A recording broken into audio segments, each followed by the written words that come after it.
Bismillahirrahmanirrahim. Assalamualaikum warahmatullahi wabarakatuh. Perkenalkan, nama saya Muhammad Abdurrahman Zuhdi dengan NIM D22 2020 0295. Di sini saya akan mempresentasikan mengenai laporan tugas akhir mata kuliah rekam medis elektronik mengenai OpenMRS sebagai suatu platform rekam medis elektronik berbasis open source, sebagaimana yang telah ditugaskan. Bagian yang pertama adalah sejarah. Sejarah dari OpenMRS itu sendiri bisa dilihat dari kapan, di mana, bagaimana atau mengapa, dan juga siapa yang membuat pertama kali.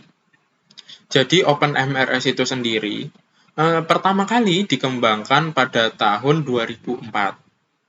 Dibangun di Kenya, benua Afrika, dibuat oleh OpenMRS Inc. atau sebuah komunitas peduli kesehatan untuk mengatasi masalah atau penyebaran penyakit untuk membantu membangun sistem kesehatan di Kenya pada saat itu. Tidak hanya Kenya, mungkin pada saat itu memulainya itu di Kenya. Jadi OpenMRS itu sendiri itu tuh dibuat untuk mengatasi keterlambatan distribusi DRM, di mana pada saat itu pasien yang datang ke pelayanan kesehatan komunitas ini itu sangatlah banyak sekali, sehingga DRM-nya ikut sejalan dengan banyaknya pasien yang datang, sangat banyak sekali, akhirnya mengalami keterlambatan distribusi ketika mencari DRM tersebut.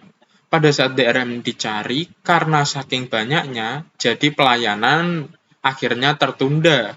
Oleh karena itulah OpenMRS ini dibuat oleh komunitas OpenMRS.inc tadi itu untuk membuat suatu sistem yang memudahkan dokter maupun perawat lainnya yang ingin menginput data pasien menjadi terbantu oleh adanya OpenMRS ini sendiri.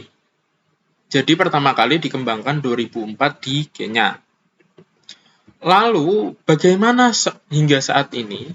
Saat ini OpenMRS terus dikembangkan secara berkala dan digunakan oleh berbagai instansi pemerintah, fasilitas pelayanan kesehatan swasta, organisasi pelayanan kesehatan nirlaba, dan universitas di 40 negara di seluruh dunia dengan lebih dari 6.745 situs dan memanajemen 15,8 juta pasien aktif. Selanjutnya yang kedua yaitu adanya fitur layanan. Apa saja sih fitur layanan yang diberikan oleh OpenMRS ini? Jadi fitur yang ditawarkan oleh OpenMRS dalam melaksanakan perannya sebagai sebuah platform rekam medis elektronik berbasis open source, tentu OpenMRS ini memiliki beberapa fitur kunci yang tidak kalah dibanding dengan platform rekam medis berbasis open source yang lain atau yang serupa. Jadi OpenMRS ini memiliki beberapa fitur kunci yang ditawarkan kepada penggunanya. Ya, beberapa fitur OpenMRS ini diantaranya adalah fitur yang pertama yaitu telah mendukung electronic health record atau rekam kesehatan elektronik. Jadi seperti di Indonesia sendiri berdasarkan peraturan yang terbaru di mana seluruh rumah sakit di Indonesia nanti harapannya sudah menggunakan rekam medis elektronik yang nantinya akan tersambung dengan electronic health record atau rekam kesehatan elektronik itu sendiri. Sehingga OpenMRS ini, fitur yang telah diberikan ini sangat mendukung bila digunakan di Indonesia karena telah mendukung electronic health record atau rekam kesehatan elektronik. Selanjutnya yang kedua yaitu ada fitur e-prescribing, yaitu di mana dari sistem itu sendiri Berdasarkan dengan diagnosa dan juga anamnesa dan segala macam yang telah diinputkan ke sistem, maka sistem akan secara otomatis meresepkan obat-obat yang mungkin akan dibutuhkan oleh pasien itu sendiri. Sehingga e-prescribing atau peresepan otomatis, obat otomatis ini dapat memudahkan bagi pihak farmasi maupun dokter dalam melayani pasien yang ada atau pasien yang datang ke rumah sakit ataupun fasilitas kesehatan lainnya. Kemudian fitur selanjutnya yaitu adanya portal pasien atau di tempat di mana pasien itu dapat berhubungan dengan rumah sakit dalam menunjang apabila pasien itu ingin mengakses kepada layanan kesehatan ataupun data dari kesehatan dirinya sendiri. Kemudian selanjutnya ada compliance tracking atau perekaman dari kepatuhan petugas. Selanjutnya ada schedule dan reminder. Schedule dan reminder ini apa sih? Schedule dan reminder ini berkaitan tentunya dengan appointment atau janjian atau istilahnya pasien telah membooking dokter tertentu untuk melakukan sebuah konsultasi. Jadi pasien-pasien yang telah melakukan booking atau inden itu nanti secara otomatis di sistem itu akan ada wadah biar petugas itu bisa tahu bagaimana penjadwalan pertemuan dokter dengan pasien tertentu. Dan jika telah dijadwalkan, maka secara otomatis nanti akan ada reminder atau pengingat bagi dokter ataupun petugas yang berjaga agar tidak terlupa apabila ada janji atau ada pertemuan dengan pasien untuk melakukan konsultasi. Kemudian selanjutnya ada analisis dan pelaporan.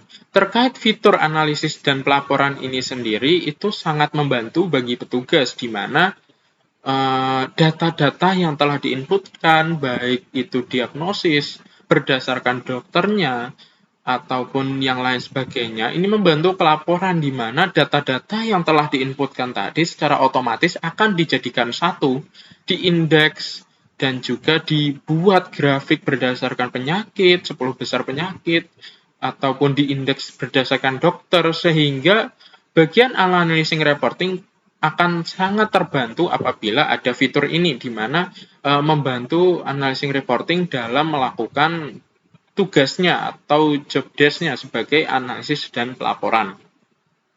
Selanjutnya ada medical service billing atau sistem yang membantu terkait penagihan biaya terhadap pelayanan kesehatan yang telah diberikan dari fasilitas pelayanan kesehatan. Yang selanjutnya, seperti yang telah disebutkan dari fitur-fitur yang telah saya sebutkan sebelumnya, yaitu juga merupakan suatu kelebihan dari OpenMRS itu sendiri. Selain yang telah saya sebutkan, kelebihan lainnya yaitu ada di user center atau OpenMRS ini itu bisa dipersonalisasi atau dikustomisasi sesuai dengan kebutuhan pengguna itu sendiri, sehingga memudahkan pengguna dalam menggunakan OpenMRS. Kemudian legal atau telah berlisensi. Jadi karena ini open source, jadi mengurangi adanya pembajakan yang beredar sehingga memudahkan pengguna dalam mengakses yang namanya OpenMRS originalnya atau yang asli. Selanjutnya, OpenMRS ini sendiri telah tersertifikasi internasional sejak tahun 2015. Kemudian yaitu mudah digunakan karena tampilan user interface dan segala macam bisa dikustomisasi, walaupun kendati pun tidak dikustomisasi, OpenMRS ini dari desainnya sendiri sudah sangat mudah digunakan. Kemudian ada terstandar terminologi, jadi data yang diinputkan akan terstandar, tidak acak-acakan atau sulit untuk diolah nantinya. Kemudian mendukung banyak bahasa. Jadi OpenMRS ini telah mendukung banyak bahasa, baik bahasa Spanyol, Portugis, Jerman, bahasa Inggris, dan lain sebagainya. Ya, itu memudahkan bagi petugas-petugas di seluruh dunia jika ingin menggunakan open source dari OpenMRS ini sendiri, karena telah mendukung bahasa dari tiap-tiap bagian atau region itu sendiri. Selanjutnya, kelebihan yang terakhir itu bisa digunakan dalam berbagai sistem operasi, sehingga memudahkan jika ada sistem operasi Linux ataupun Windows ataupun yang digunakan pada MacBook atau Apple itu tetap bisa digunakan, karena emang kelebihan dari OpenMRS dengan menggunakan Java tentunya itu bisa digunakan di berbagai sistem operasi.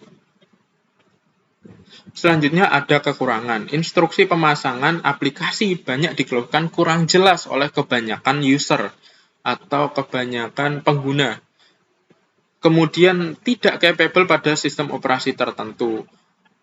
Mungkin yang dimaksudkan pada tidak capable pada sistem operasi tertentu ini bagi sistem operasi yang telah usang atau yang telah lama dan ataupun yang sangat minim usernya, seperti yang banyak dikeluhkan yaitu pada OS 6 pada Linux. Kemudian terkadang terjadinya glitch, portal pasien yang terkadang terdapat error, dan juga harga yang lebih mahal dibandingkan dengan beberapa platform rekam medis elektronik serupa.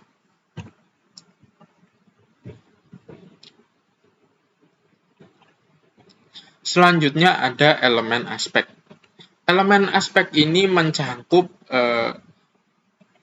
beberapa aspek, yaitu ada aspek privasi, aspek keamanan, dan juga aspek kontrol akses.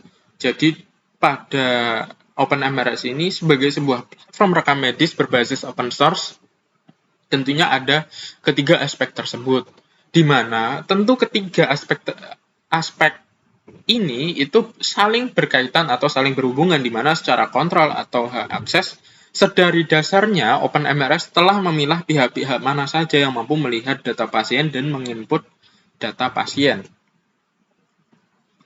Yang pertama yaitu dari aspek privasi. Oleh karena itu tadi, terkait aspek privasi, aplikasi telah menunjang privasi pasien dan dijamin keamanannya dengan perekaman siapa saja yang telah mengakses maupun mengubah ataupun menginput data pasien. Sehingga ada rekamannya, atau ada datanya, atau ada listnya, kapan saja aktivitas pengguna segala macam itu terekam. Selanjutnya ada aspek keamanan. Kemudian selain itu, aspek keamanan juga dilihat dari bagaimana platform beroperasi, yaitu dengan menggunakan username dan password, sehingga tidak sembarang orang mampu mengakses data pasien. Selanjutnya terkait dengan aspek kontrol akses. Terakhir terkait kontrol akses ini atau aspek kontrol akses atau hak akses mungkin jika kurang familiar, yaitu pembedaan kemampuan pengakses data pasien ataupun fitur lainnya yang tentu berbeda, di mana hak akses seorang dokter akan tentunya berbeda dengan perawat, perekam medis, teknisi teknologi, sehingga hanya yang berkepentinganlah yang dapat mengakses data pasien. Kemudian ada standarisasi daripada OpenMRS ini sendiri. Yang pertama yaitu dari standarisasi terminologi, yang tentunya telah banyak digunakan pada platform sejenis atau platform rekam medis elektronik berbasis open source serupa, yaitu menggunakan ICD-10, ICD-9, dan lain sebagainya, dengan dibekali juga dengan conceptual dictionary atau kamus konsep, di mana yang dimasukkan tersebut dapat secara otomatis dikenali dan juga kemudian distandarkan.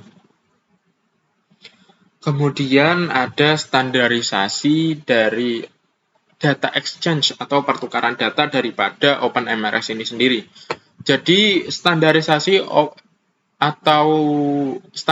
data exchange atau pertukaran data dari OpenMRS ini itu menggunakan HL7 atau Health Level 7, di mana HL7 ini memungkinkan terjadinya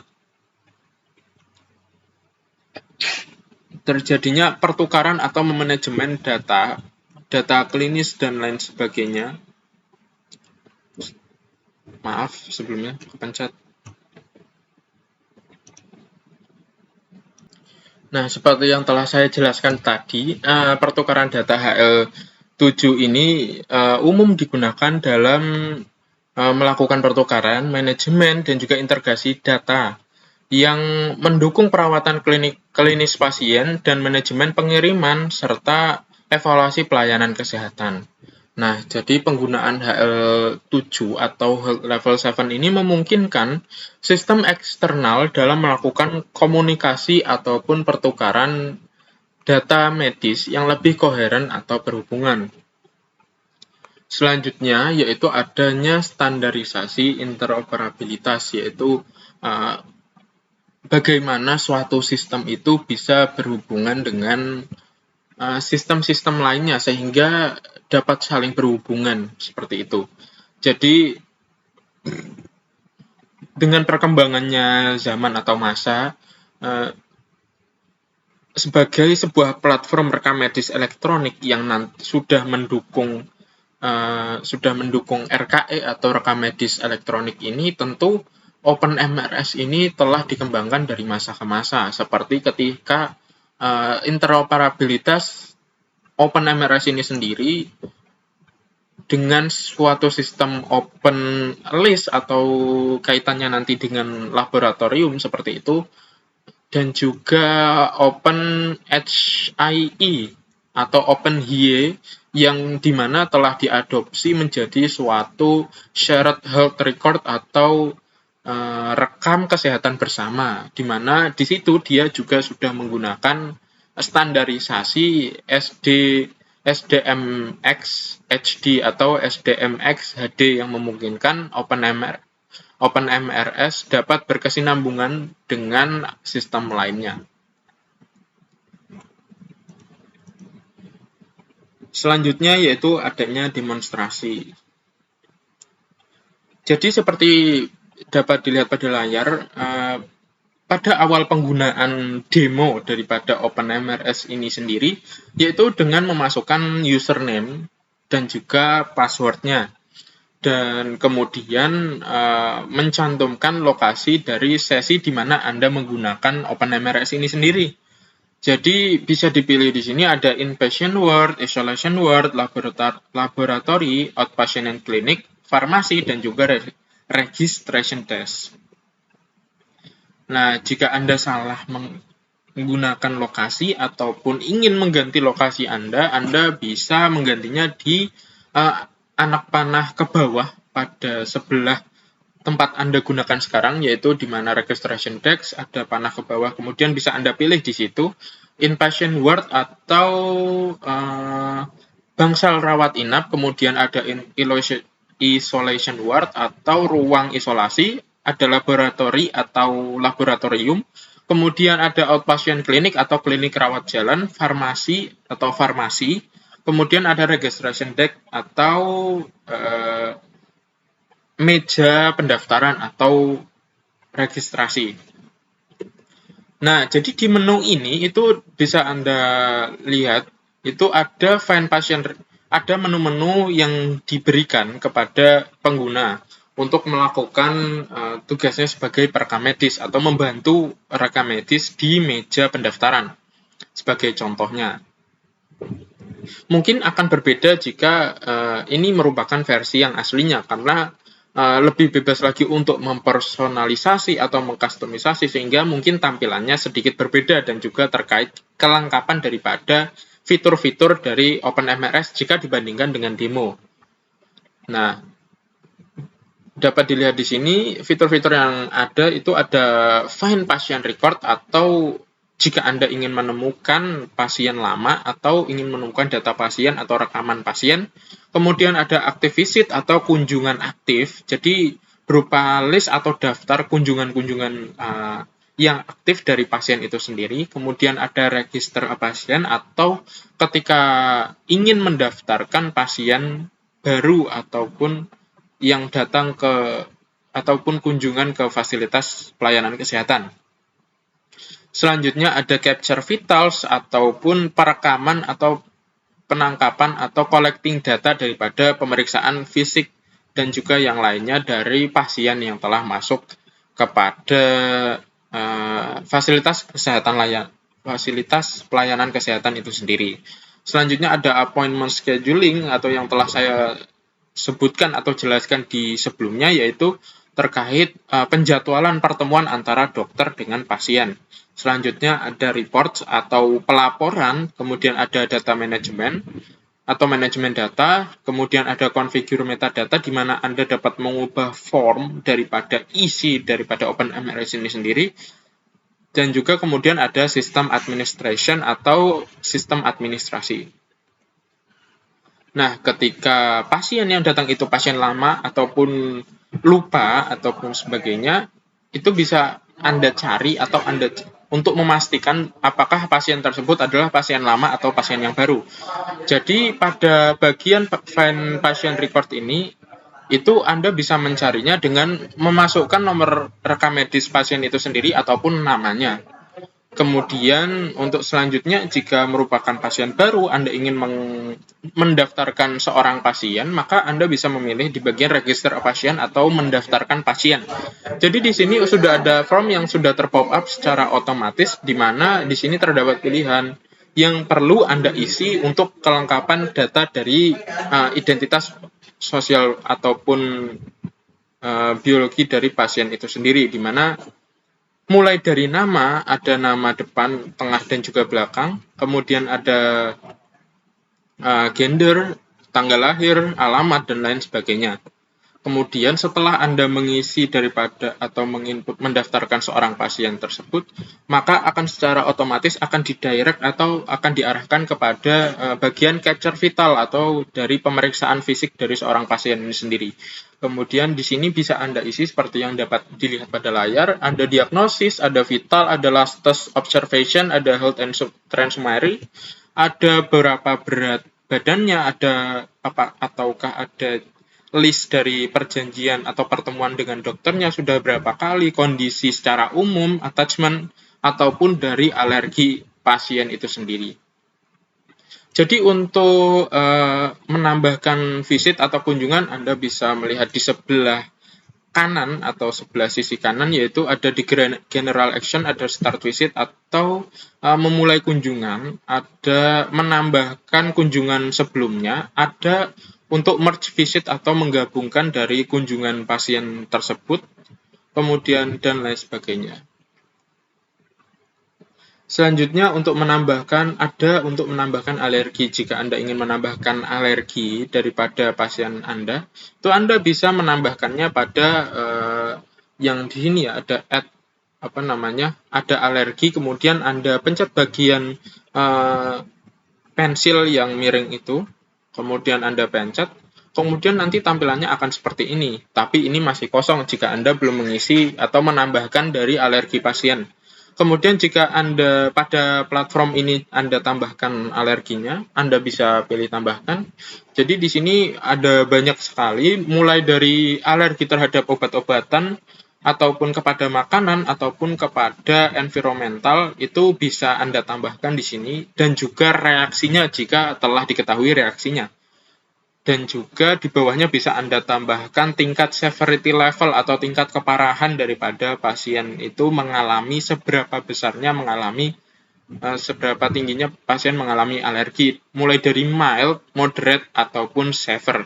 Mild atau ringan, moderate atau sedang, maupun severe atau tingkat lanjut atau tingkat tinggi, atau sudah parah lah istilahnya. Kemudian bisa Anda save. Jika telah Anda simpan, telah Anda tambahkan alerginya, maka akan muncul seperti ini. Jadi ada daftar atau ada list mengenai alergi-alergi pasien yang telah Anda isikan. Selanjutnya beginilah tampilan bila dari capture vital itu sendiri telah diisi. Jadi sudah ada diagnosisnya, sudah ada finalnya, tingginya 150 cm, beratnya 50 kilo. Terus BMI-nya ada 22,2, temperaturnya 35 derajat Celcius. Kemudian ada pulse atau detak jantung per menitnya itu ada 25 per menit. Ada respiratory rate atau berapa kali bernafas dalam 1 menit, blood pressure atau tekanan darah dari pasien. Kemudian ada blood oxygen saturation atau saturasi atau kejernihan oksigen dalam darah pasien itu sendiri, dan lain sebagainya. Seperti yang Anda bisa lihat pada layar. Selanjutnya, Anda juga apabila ingin mendaftarkan kunjungan pasien, Anda bisa memilih bagian visit untuk menambahkan visit atau kunjungan. Jadi di sini ada pilihannya yaitu end visit atau menyelesaikan kunjungan, ada bisa mengeprint atau memberikan visit note jika dibutuhkan. Kemudian ada exit from inpatient atau keluar dari bangsal rawat inap. Ini untuk dipilihan di bagian bangsal rawat inap ya untuk kunjungannya. Dan lain sebagainya untuk transfer perpindahan antara ruangan pasien untuk admisi atau pada saat pasien masuk itu bisa ditambahkan. Kemudian ada visit note. Nah, ini untuk memberikan keterangan daripada atau catatan kunjungan pasien. Jadi ada provider, ada location atau lokasi, ada data, ada date atau tanggal masuk pasien tersebut, ada primary diagnosis, secondary diagnosis, dan lain sebagainya.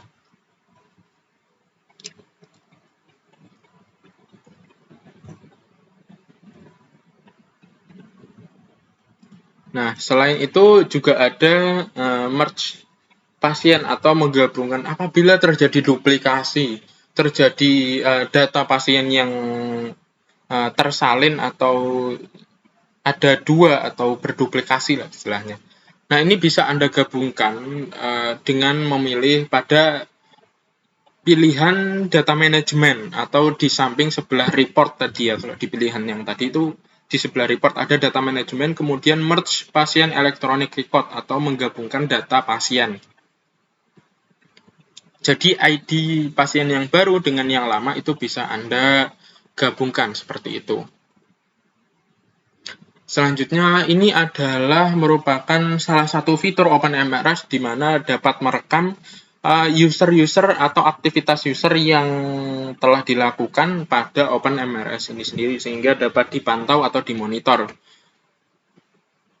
Di sini juga memungkinkan Anda melihat deleted user atau menghapus siapa yang mungkin diperlukan seperti itu. Di sini juga ada dalam rangka membantu ya analisis reporting tadi itu seperti yang sudah saya jelaskan sebelumnya. Di sini juga bisa langsung terlihat. Jadi data-data diagnosis yang telah masuk itu tadi secara otomatis akan dibuat seperti dilihat pada layar pie chart. Jadi berapa persen seperti itu daripada diagnosis yang masuk di rumah sakit. Ada mulai penyakit terkait genitourinary, bleeding, shigellosis, mental disorder, dan lain sebagainya. Jadi itu saja, kurang lebihnya mohon maaf. Wassalamualaikum warahmatullahi wabarakatuh.